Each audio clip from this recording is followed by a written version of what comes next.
In this lesson, we'll talk about Rolle's theorem and the mean value theorem. First off, Rolle's theorem, if you've got a function that's continuous and differentiable, and you have endpoints that have the same value on that interval, then you are guaranteed to have a number in the center of it so that the derivative is 0. This theorem tells us that we are guaranteed to find a place where the derivative is 0, which could be an absolute max or an absolute min. Let's use an example. We're going to show that this function has a value so that f prime of c equals 0. We need to quickly state, yes, it's continuous and differentiable. It's a polynomial and we can assume that immediately. So continuous and differentiable are good. The function has a value c. Well, the next thing that we need is that f of a equals f of b. That will certainly be the case at the two x-intercepts, but just to check this, let's make sure that there are two x-intercepts by setting this equal to 0. Notice this is x minus 1 times x minus 3. So if I set each one equal to 0, I get 1 and 3. So thus, f of 1 equals f of 3. They both equal 0. By Rolle's theorem, we get there is a c between 1 and 3 such that f prime of c equals 0. So that's the statement of Rolle's theorem. Simple enough. Let's continue. Next example with Rolle's theorem. We want to show that there is such a c for Rolle's theorem, and then find it between -2 and 2. Continuous, I'll abbreviate this, and differentiable are check. It's again a polynomial. This time what we're going to do is we want to simply show that there is a c in -2 to 2 so that the derivative is 0. Now, I will point out that -2 and 2 should both have the same value in here because these are both even powers. So I'm guaranteed there is one by Rolle's theorem. But if we want to calculate this, let's just go ahead and find out what f prime of x is. Looks like 4x cubed minus 4x. So if we want to show that or find the c that's in there, we'll do f prime of c, which is 4c cubed minus 4c, set it equal to 0. Factoring out 4c, I get c squared minus 4 works. And so I get 4c equals 0, or c squared minus 4 equals 0, which gives me c equals 0, c squared equals 4, and thus c equals plus or minus 2. 0 is the value that lies strictly between -2 and 2 that is guaranteed by Rolle's theorem. Next one is the mean value theorem.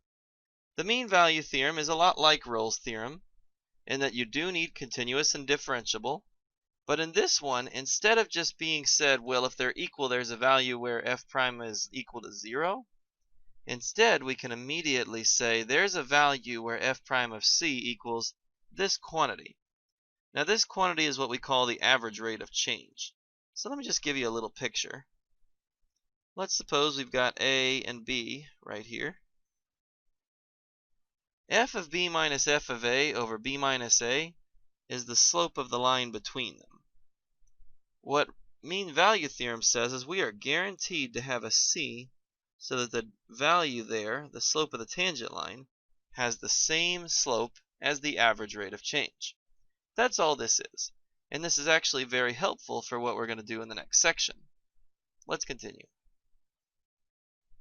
Let's do the same thing. We're going to say, yes, this works from 1 to 4, and then find the values of c that satisfy this. So this is going to be a little bit more work, but we can do it.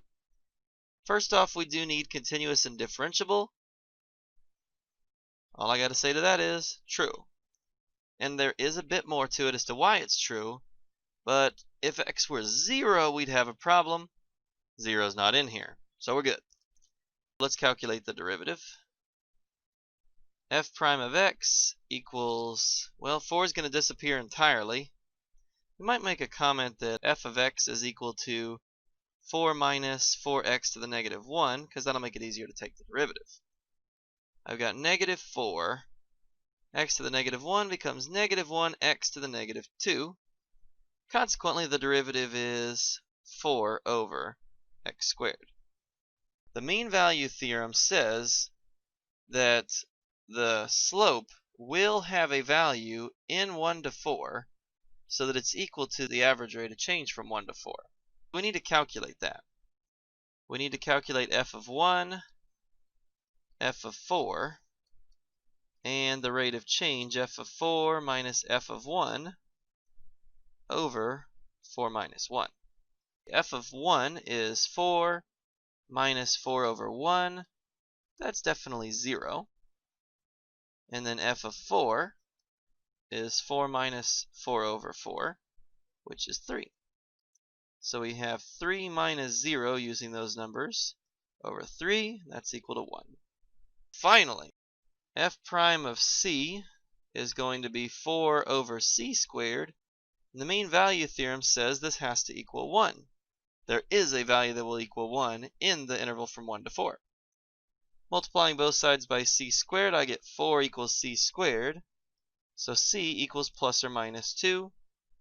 And sure enough, one of those is in 1 to 4, namely the positive 2. This is a little application of the mean value theorem. If you have an average rate of change, and in this case we're going to calculate an average speed, you are guaranteed that at some point that object went the actual average speed. Because distance and velocity is a continuous function, we're talking about over time.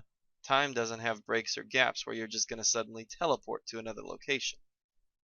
Two patrol cars are 5 miles apart, and the speed limit is 60 miles per hour.